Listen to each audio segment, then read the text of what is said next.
Okay, good afternoon, everyone. My name is Sabrina Kofer, and on behalf of Choice and ACRL, I'd like to welcome you to today's program, Shifting Library Dynamics Through Read and Publish Agreements, which is sponsored by Taylor and Francis. This session is one in a series of sponsored webinars from Choice and ACRL that addresses new ideas and developments of interest to the academic library community. Now I'll just put a couple links in the chat where you can register for upcoming webinars and watch previous webinar recordings. Before we get started, I'd like to point out just a few features of the webinar software. All attendees who join the presentation are automatically muted and your cameras are off, so don't worry about generating any noise or feedback. We've got that taken care of for you. In the main area of the screen, you can follow along with the presentation materials.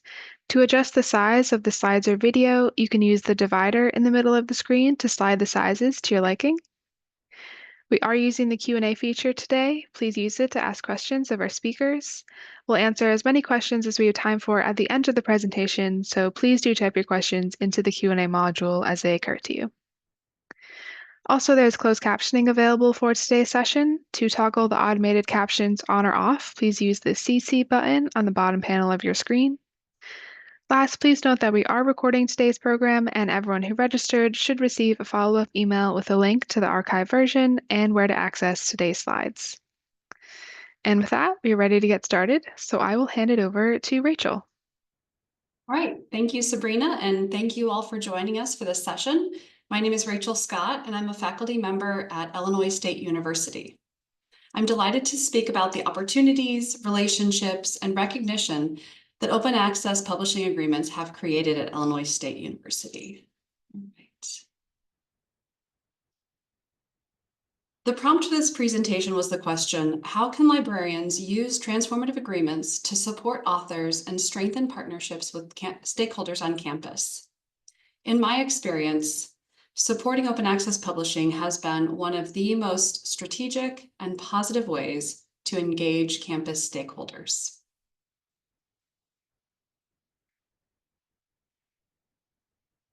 Colleges and universities frequently prioritize, skipped a slide, student success, enhanced research profile, faculty success, good stewardship, and partnerships in their strategic plans.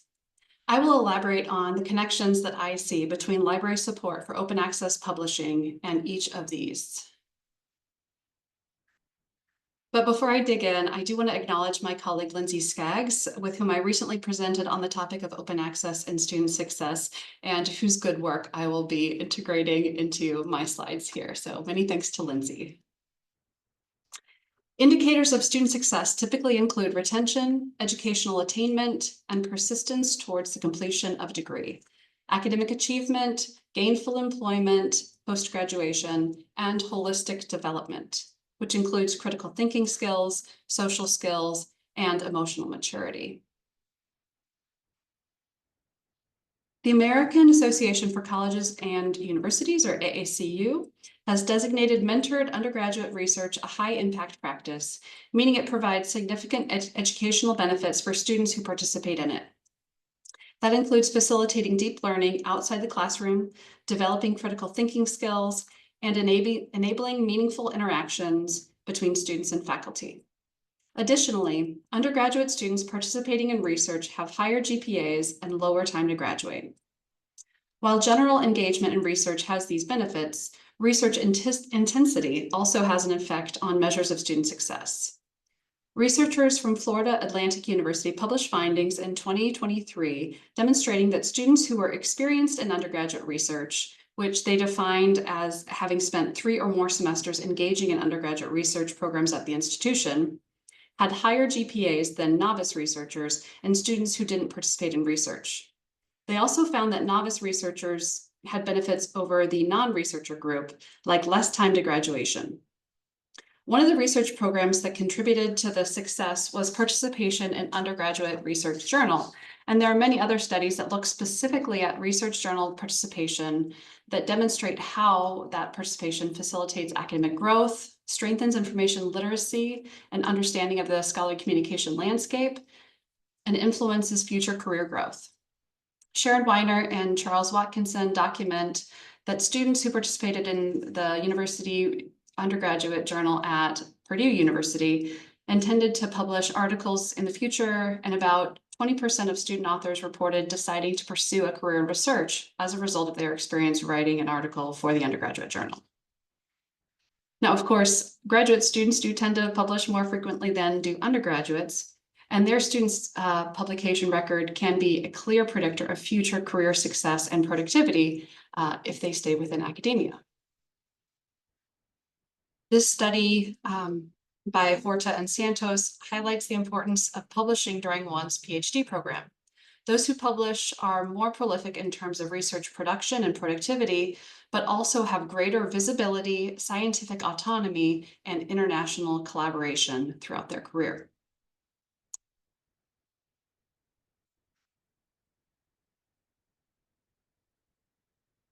Open access. Sorry, I keep on skipping slides in my excitement. There we go.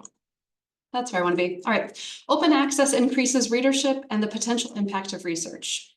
Open access works are viewed and cited more than gated works, and a study recently published in Scientometrics provides evidence that open access works receive more diverse citations, meaning that they're cited by a wider range of institutions, countries, regions, and fields of research. It also provides authors more ownership over the use and distribution of their work. Importantly, the library is a clear partner for providing education about open access, even when it cannot provide financial support. When the library can provide support through read and publish agreements, the library is then embedded into the research processes for students and faculty and staff alike. So as just one example of how the library here at Illinois State is embedded into student research and success, and how the library is acknowledged, appreciated, and credited for this, I share an email from a faculty member celebrating the open access publication of 3 graduate students' research in the field's flagship journal.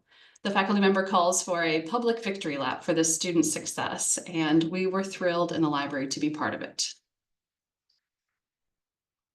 Illinois State University, like many universities, has in its strategic plan the goals to, quote, increase the impact of our scholarly and creative productivity, and to enhance institutional recognition. The library similarly has in its strategic plan, quote, increased support for scholarship and research, which includes expanding open access publishing support.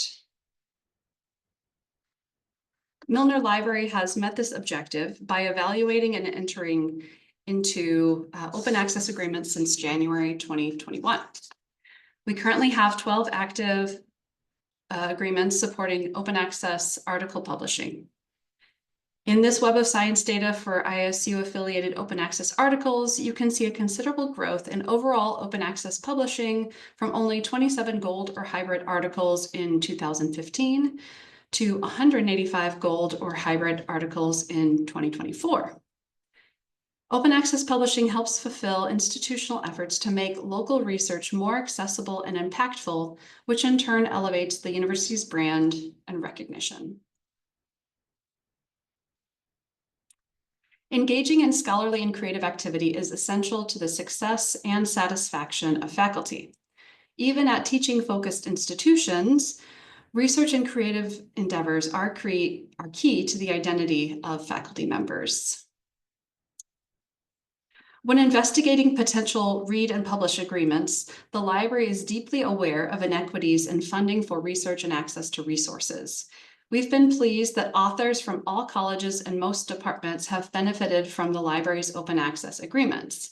Now, if you can see the data here, and I apologize, it's somewhat small, you'll note that our colleagues in chemistry and psychology are leading the pack, as one might expect, but following are scholars in communication and teaching and learning, who are much less likely to have funding for their research and funding that would allow them to publish at open access. So we've been very pleased by that. We know that supporting author choice in publication venue is essential. We've seen that many of the hybrid and fully open access journals that are covered by read and publish agreements include established, respected, and high-profile journals.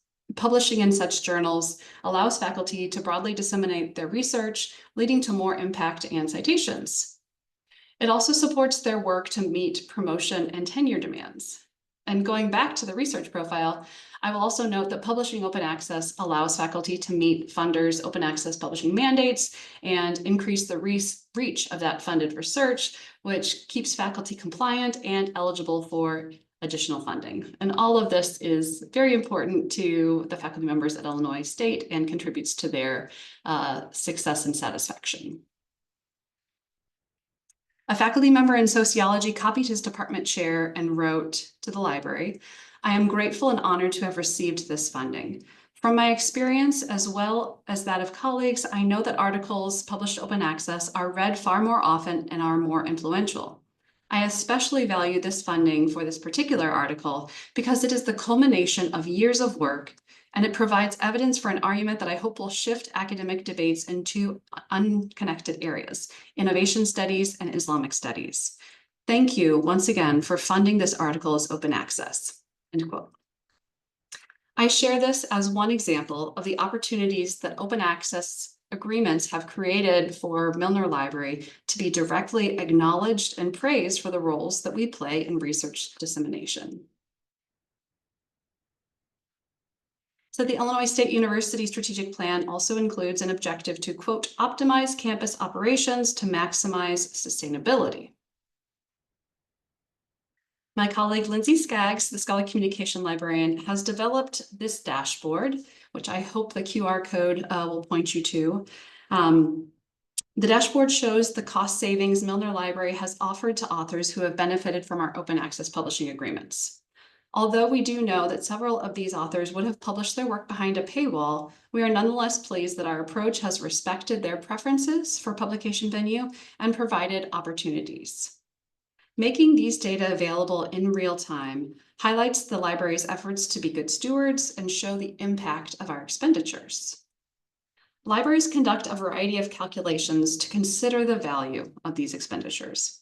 Crystal Hampson and Elizabeth Strager published their method for measuring cost per use of library-funded open access article processing charges in the Journal of Librarianship and Scholarly Communication. It's given me a lot to think about in terms of the institutional value proposition of funding open access publication through the library.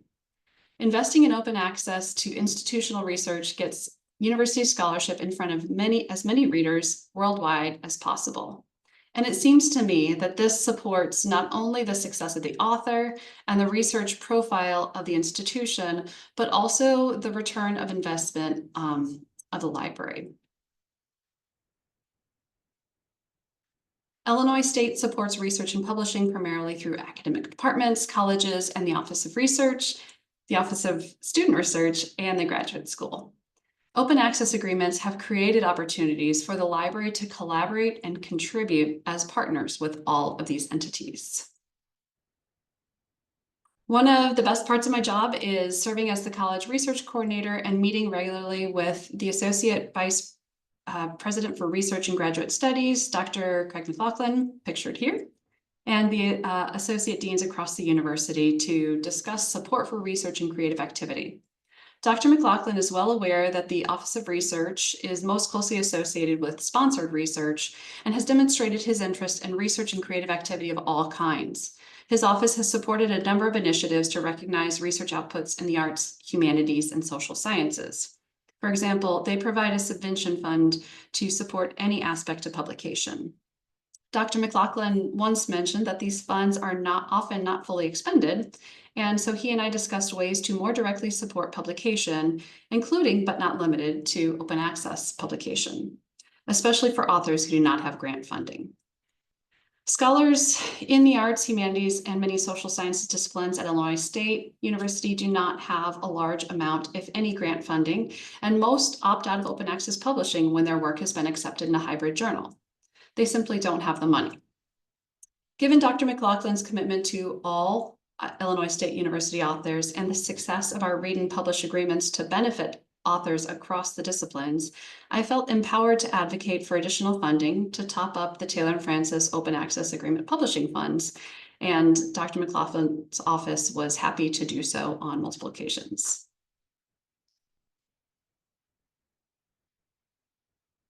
Pursuing open access publishing agreements has allowed Milner Library to materially support the research of Illinois State University authors, particularly those who would not have otherwise been able to publish their work open access.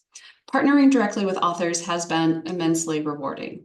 When we hit the milestone of 100 articles published open access via library agreements, we published this news piece, which is a press release. In it, the author, a doctoral student in English, speaks to the role of open access in public scholarship and accessibility. Open public access is deeply aligned with the ethos of librarianship. Providing resources to allow local authors to engage the public with their scholarship provides the foundation for an ongoing and meaningful partnership between authors and library workers. The publishing side of transformative agreements has led to a variety of fruitful conversations across campus. When we reach out to authors who benefit from open access publishing as part of a library agreement, they most often respond with profuse thanks and questions about related services. The Office of Research has been a highly engaged and enthusiastic partner. From their perspective, supporting the work of scholars across all Illinois State University colleges is a worthwhile endeavor. The evidence suggests that pursuing open access agreements strategically has enabled us to materially support authors, fulfill our mission to advance open access to research, embed ourselves more squarely in the research process, and position ourselves as connected, savvy, and desirable partners in the research enterprise. And with that, I will show my references there and then pass it along to Liz.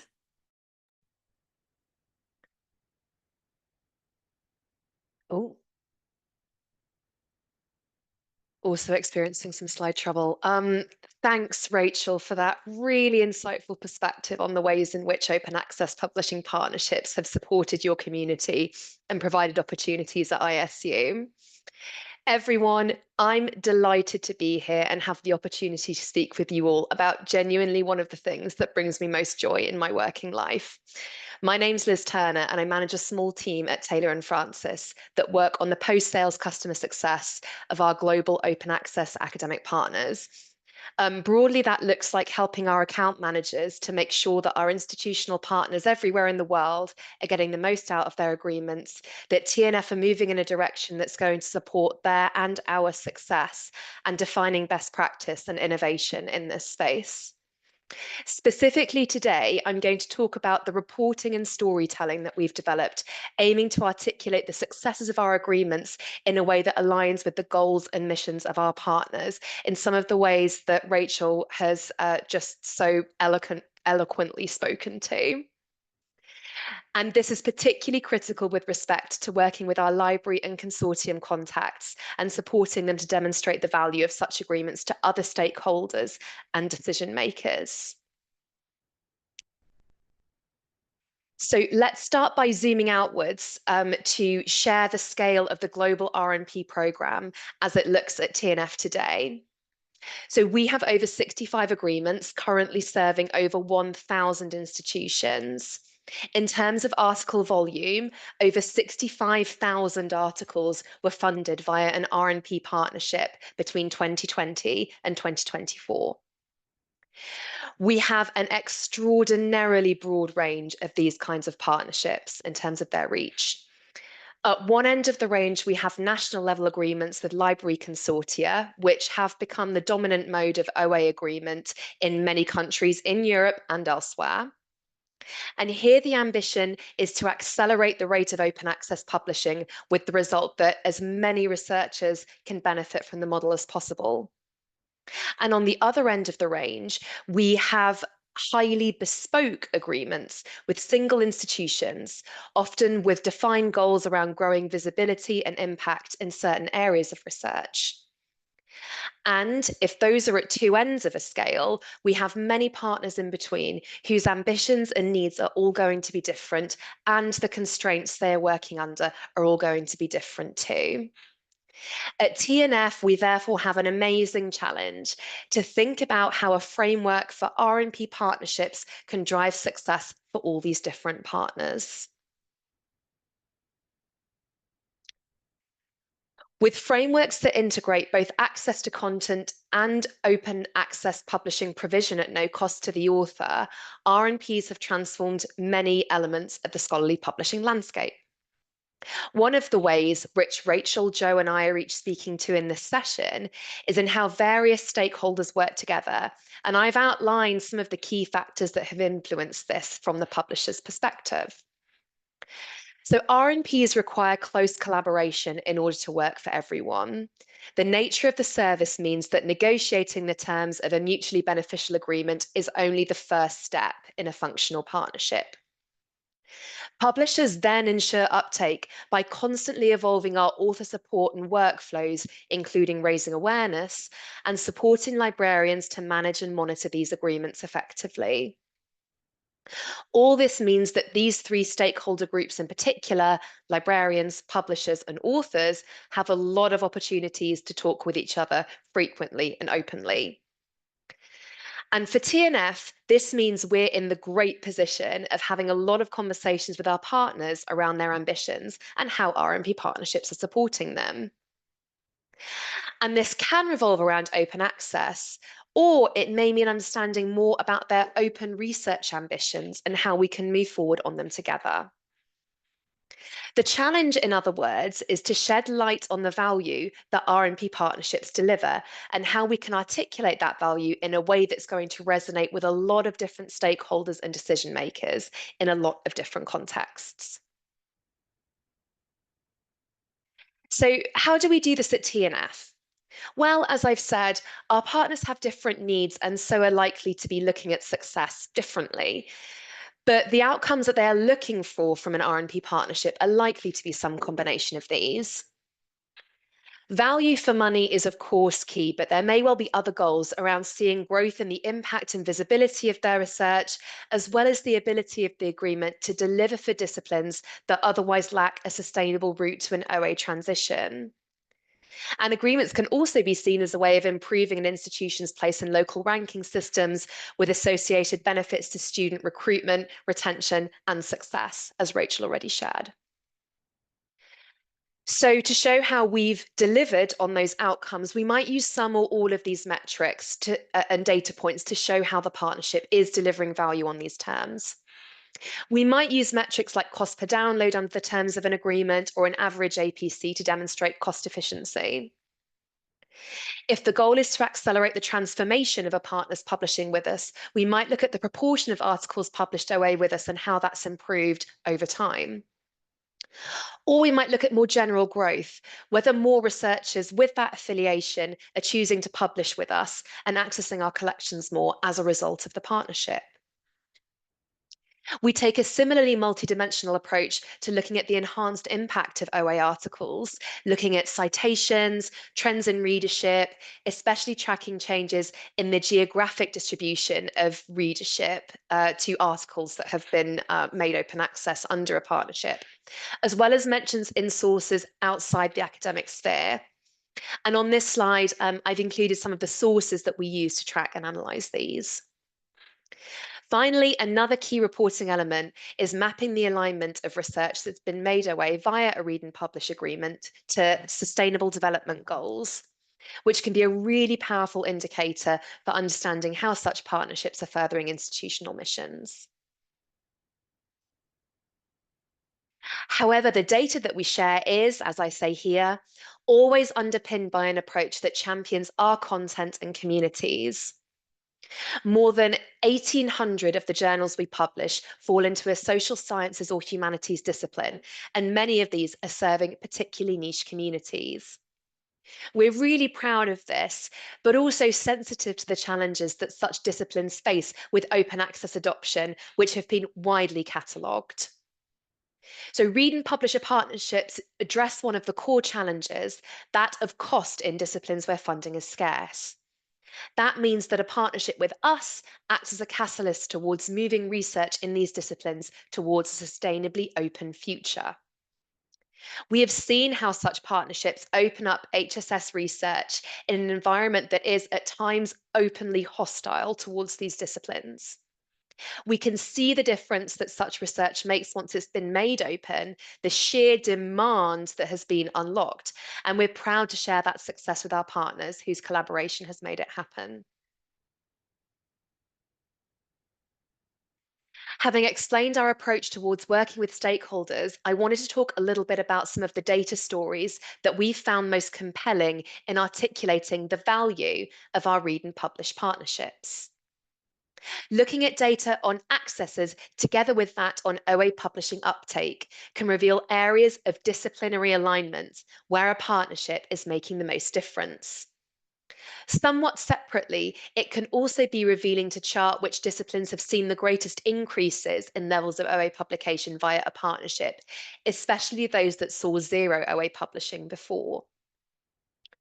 We also look to highlight trends over time in citations, whether those would be from academic articles, news stories, or policy documents, and growth in readership, especially geographically. We might also spotlight especially impactful research, where the metrics show there is lots of engagement in terms of readers, policy, citations, and so on. And finally, we might look at the corpus of articles made our way through a partnership and see how they align to sustainable development goals. And I wanted to share some specific visuals that we've created to bring the impact of our read and publish partnerships to life. On the slide, you can see a spotlighted article with an incredibly fascinating scope on studying the neural mechanisms that drive creative behaviors, which stood out as especially impactful in our analysis of the research this partner had made OA throughout the partnership. On the right-hand side, you can also see an example of the type of graphic we use to communicate the subject distribution of articles made OA via the partnership, calling out specific disciplines that have benefited.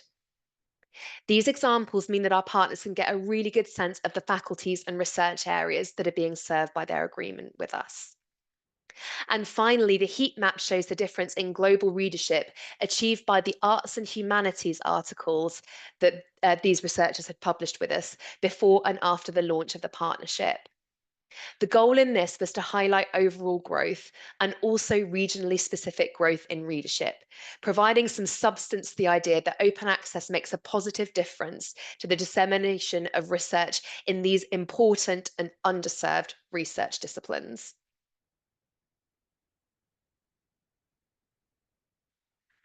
So my takeaways. Read and publish partnerships have transformed how we work with library partners globally. The challenge for publishers is to demonstrate how partnerships have delivered value in multiple contexts and to different stakeholders.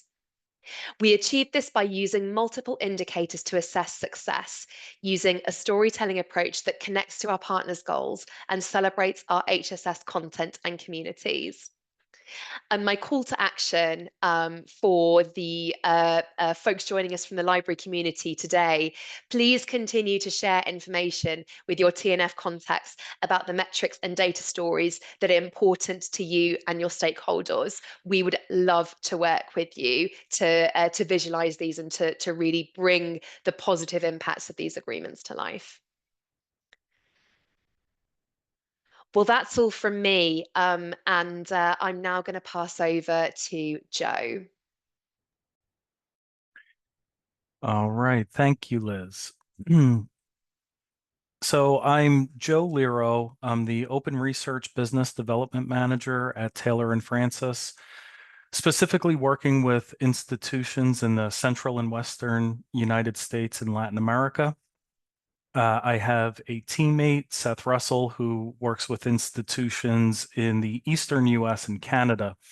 And Liz just talked a bit about our partnerships and how we work with institutions. And I'm going to take a bit of a deeper dive in what some of those conversations and relationships look like. So Taylor and Francis's mission is to foster human progress through knowledge. And we understand that this is a lofty goal that can only be achieved if we work together in partnership with academic institutions as a unified research community. And as with any community, there's a variety of stakeholders, each working toward distinct objectives and operating under a unique set of circumstances. If we're to be the best partner in helping institutions to meet their goals with open research, then we need to develop a crystal clear understanding of the current landscape at each institution we work with. And to do this, we start all of our conversations with libraries by exploring their motivations and objectives in pursuing an R&P agreement. Throughout this stage, we find that the interest in OA publishing can be initiated by any number of stakeholders within an institution. In many cases, it's a team within the library that spearhead the conversation. And we also hear that researchers, faculty senates, offices of research, and other departments and units of the university serve as a catalyst for the discussion. Some primary motivators we hear are to raise the research profile of the institution, including expanded reach and elevated impact of the research being conducted, to increase the amount of content available to researchers, and to provide more support to underrepresented research areas.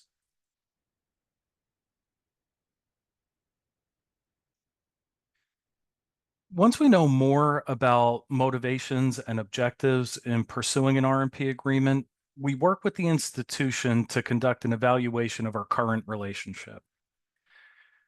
What TNF content does the institution currently have access to is very important. And is that content meeting their needs, or do we need to explore different or additional resources? Is the usage healthy? Are denials increasing or decreasing? Are those denials in particular subject areas? And while we're analyzing current access levels, we're simultaneously assessing the publication profile of the institution. So we look at things like how many articles are researchers publishing with Taylor and Francis, and are those publications concentrated in any particular subject areas? We take a look for any possible fluctuations over the past 10 years and see if those fluctuations may or may not correlate to changes in programs at the institution. And with all of this information in hand, we can explore what the institution envisions as an ideal structure for the agreement. So we determine if there is a need for increased access to TNF content. If the institution's goal is to convert 100% of publishing to open access, and if they expect that to happen starting in year one of an agreement.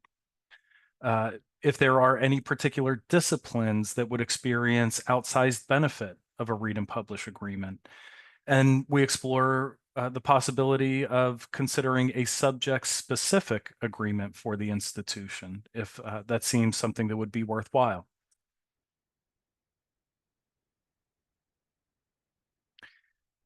It's true that past performance is not indicative of future results, but in looking at the performance of our read and publish agreements, we've seen an extremely accurate estimation of annual publication volume based on our review of historical activity. We haven't experienced remarkable change in the overall publishing output through our read and publish agreements, but what we have seen is exponential growth in open access publishing. This chart shows 6 institutions that we've been working with since 2020. And for the agreements that we signed from 2020 to 2023, we've seen OA publications increase by a range of between 200% and nearly 3,000%, while the overall publication levels have remained consistent at each institution. And especially with our earliest partners, we were all cautiously optimistic about the results we would achieve. And when the renewals rolled around and we've reviewed the performance of the initial period of the agreement against the stated goals, there were no doubts about the value these models delivered. And zooming out a little bit, along with the dramatic increases of OA publishing through our read and publish agreements,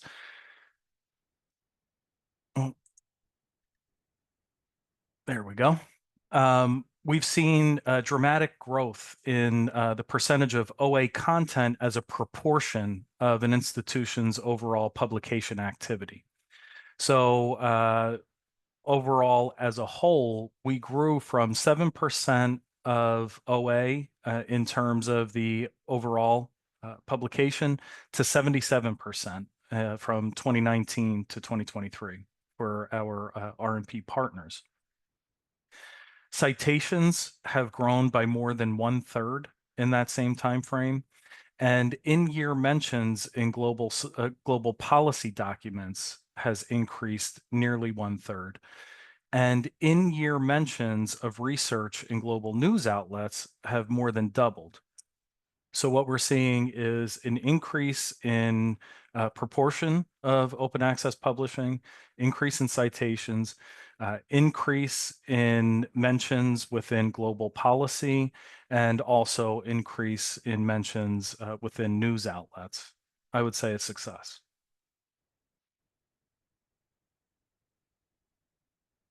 So it doesn't stop there. Along with our read and publish library partners, we're pleased with the growth and impact of the open research being produced. And we're doubly pleased with the fact that the success of our R&P agreements has been greatly influenced by the strength of the partnerships formed between libraries and publisher throughout this process. The relationship begins during the process of exploring and implementing a read and publish agreement, and it's solidified through the management of the agreement once it's been signed. As the formation of the America's Open Research Team in 2022, we created the position of Open Research Relationship Manager to work closely with our library partners once an agreement has been signed. This role is filled at TNF by Juan Fuentes. And as part of his role, Juan coordinates recurring meetings with library partners. Some of them, the items that are covered in these meetings include addressing any systems or process questions that may arise, providing reports on the impact of the agreement thus far, highlighting changes in interactions with TNF content at the institution, and evaluating publishing patterns throughout the year. So it's very important for us to continue the relationship and make sure that these agreements that we put in place are achieving the objectives that have been set forth and determined mutually between the university, library, and Taylor and Francis. All of these activities, from initial discussions to progress reporting and everything in between, have helped us ensure that libraries' stated open access goals are being met, that researchers' priorities are being addressed, and that anticipated value is being delivered. We are looking forward to anyone who's on this call that wants to learn more about read and publish agreements or open research more broadly at Taylor and Francis. Please do not hesitate to reach out. We'd be happy to speak with you about what it is that you're thinking, the direction that you're looking to go, and see if maybe we could partner with you in helping to reach those goals. And that's all from me. Thank you.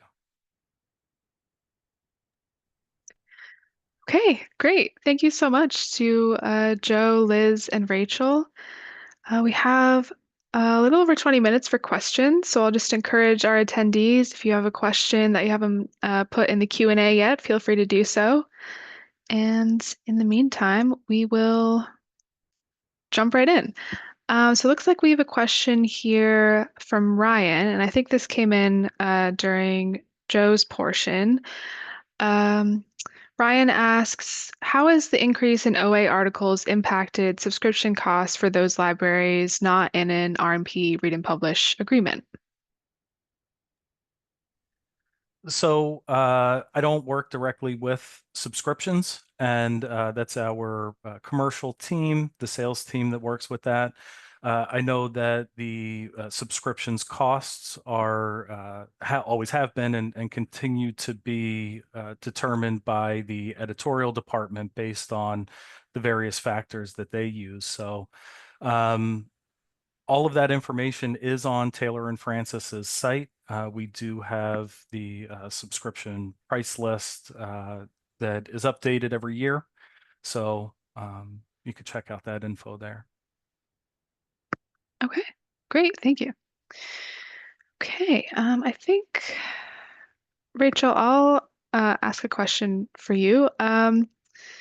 You talked about how the subject areas that experience the most open publishing activity were like chemistry and psychology. I was just curious, are you seeing any increase in humanities and social sciences publishing in open journals in recent years? And do you have any specific outreach for those subjects at your institution? Yeah, I can say, and I think Joe might be able to back me up because Joe is my primary contact for all of this at Taylor and Francis, but we had virtually no open access publishing with Taylor and Francis. It was a very, very low number before we entered into an open access agreement. And so I can't speak with hard numbers on the increase, but when your baseline is zero, any increase is worth noting. And so I just have been so pleased to see, scholars in theater, in art education, in social work, in, a lot of these areas in within the arts and humanities and some of the social sciences that, if they do get a research grant, it is in the hundreds or low thousands. So it will not cover open access publishing fees or a lot of other kind of research needs that they have.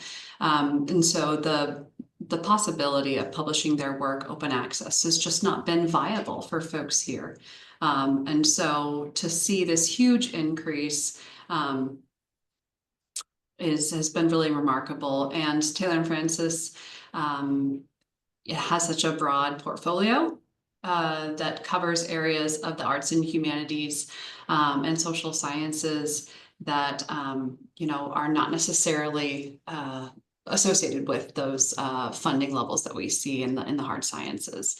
So it has been remarkable to see this growth from basically zero in many areas to something measurable and wonderful. Definitely. Anything Yeah. else? Yeah, So Joe, go I'd like ahead. to add to that. Just thank you, Rachel. And so as a primarily social science and humanities publisher, we have seen a large increase in OA publishing in these areas. Partially because this is the disciplines that many researchers are coming to Taylor and Francis for. But also, I'd like to note that our conversation with Rachel and Illinois State was the first of what have become many conversations where libraries are expressing an interest in supporting what we can deem underserved or underrepresented subject areas, which quote unquote, read between the lines, is the social sciences and humanities subject areas. And so we see it as a way to provide access to open publishing, which we know researchers are interested in, but may not have the resources elsewhere to participate in this. And we've since had these conversations with many libraries about how they too can support these particular disciplines through a read and publish agreement. Great. Okay. Thank you both. Okay, we have a question here, which we kind of just talked about, so maybe we can cover this too. Can you share the major subject areas that are covered by Taylor and Francis for transformative agreements? And it looks like, Joe, you said primarily humanities and social sciences, but Yeah, I think on it's important to understand that when we're setting the terms of these agreements, we can be extremely flexible and bespoke, and ISU is a really good case there. But I probably also, I'm going to put a link in the chat where attendees can explore the open access agreements that we have live in Americas and elsewhere. But I think one of the great features about Taylor and Francis partnerships is that we tend not to, the majority of our agreements don't have sort of restricted subject coverage. So eligibility might be determined perhaps by journal model. I think there was a previous question around whether ISU's transformative agreement includes hybrid or fully open access. So we might sort of differentiate between the journal model, for instance, or different parts of our portfolio, perhaps depending on what the need is of our partner. But typically there isn't a sort of our sort of dominant framework will encompass sort of all journal publishing areas really, but I will drop a link in the chat so that people can take a look at the specific information on the agreements that we have, and it may be if people are looking to sort of locate or determine their own eligibility or see the range of partnerships in a specific area, then you can explore that for yourself. Perfect. Thank you. Okay, let's see. We have a question from Sophie. Did the majority of Taylor and Francis's read and publish agreements only include a reduction on article processing charges, APCs, or do some agreements allow for complete exoneration of publication costs? Yeah, so I'll take that one, or start it anyway. We work specifically on these agreements with each particular institution. Each institution's relationship with TNF comes from a different starting point. The publication profile is unique to each institution, and we base each agreement off of the particulars at that institution. So there are variations in what the overall costs look like between reading and publishing for a library. And each of that is worked out through our conversations and discussions with the libraries. Sure. Okay, great. Okay. We have a question from JB. Is TNF looking to develop read and publish agreements in 2026 with U.S. consortial groups such as Lyrasis, GWLA, etc., and go on? Those agreements are helpful for smaller libraries to make agreements. Yeah, I'll take that one as well. So yes, we have had conversations in the past with consortia within the US. Those lines remain open, and there are always continuous discussions happening about what an agreement might look like between TNF and a consortium. Okay, great. We have a question from that came in earlier. What collaborations are available with postgraduate students who want to publish articles? I can speak to that one. So I'll drop another link in the chat to our author services pages, which will have a lot of information that's going to be particularly valuable for researchers who are early on in their career and figuring out the publishing process. If this question may be about eligibility as a postgraduate student, am I eligible to be for my research to be funded via an open access agreement? Again, I would suggest taking a look at the OA agreements page, which hopefully I've just dropped in the chat so that everyone can see, and that will contain some more information about the eligibility requirements of each particular deal. Or you can, I'm sure, hashtag ask a librarian if that's something that you want to get clarity on in your own institutional context. Okay, I'll jump great. in to kind of reiterate that, from one publisher to the next, one institution to the next, this question of eligibility truly varies. And so librarians welcome the question. Sometimes, we have follow-up conversations with the publisher because it can be tricky. We all know that the publication process is long and you don't know the exact length when you enter into it. And so when students graduate and maybe lose access to an institutional email, these are questions that come up and so truly need to be ironed out with the publisher and signed off on in the agreement in a way that works for all.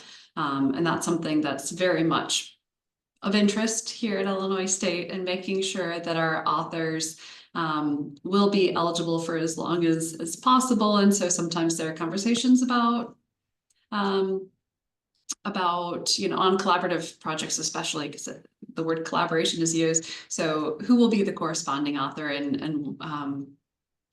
what will ensure that the article will be eligible for open access publishing at that point, but that leads to other challenges as well. So just to reiterate, it varies, and clarity on the front end helps manage expectations and not get hopes up when they're not actually going to be able to take advantage of the agreement.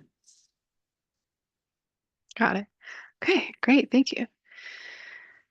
Okay, let's see. We have Tracy asked, what journals are part of the program, which I guess sort of asks, are any journals not part of the program?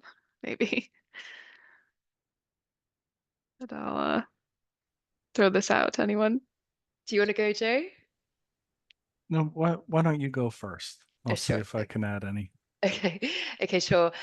Yeah, again, as we've mentioned, each agreement is going to be to some extent individualized, depending on our partner's needs. So it may be that, as I've mentioned, the agreement will extend to certain models, perhaps hybrid, perhaps including fully open access journals as well. It may be that there's a desire to focus on particular disciplines or particular portfolios.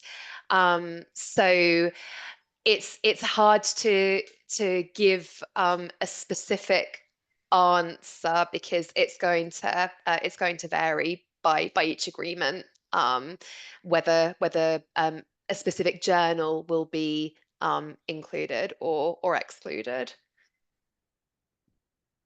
Got it. Joe, anything to add there? No, very well done. Thank you, Liz. Perfect. Okay. Let's see. Rachel, you mentioned that supporting read and publish agreements brings in addition to other positives, a return on investment for the library. So I just wondering if you could talk more about that or how you try to quantify that. Yeah, it's a really important question as we're all seeking to kind of do more with less. In Illinois State, the library budget has been flat for a long, long time, measured in decades. So we come into it with certain kind of historic realities of our spend with different publishers. And so we weren't able to necessarily just sign off on any open access agreement that came our way, right? So we had to kind of have these conversations about our needs and our expectations and our budgetary realities.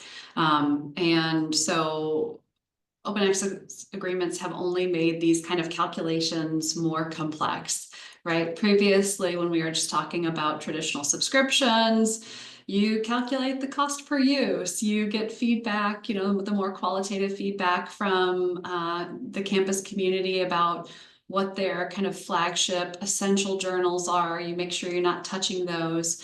And you look at turnaways. You look at all the data sources available to you. And now with read and publish agreements, you have all of that.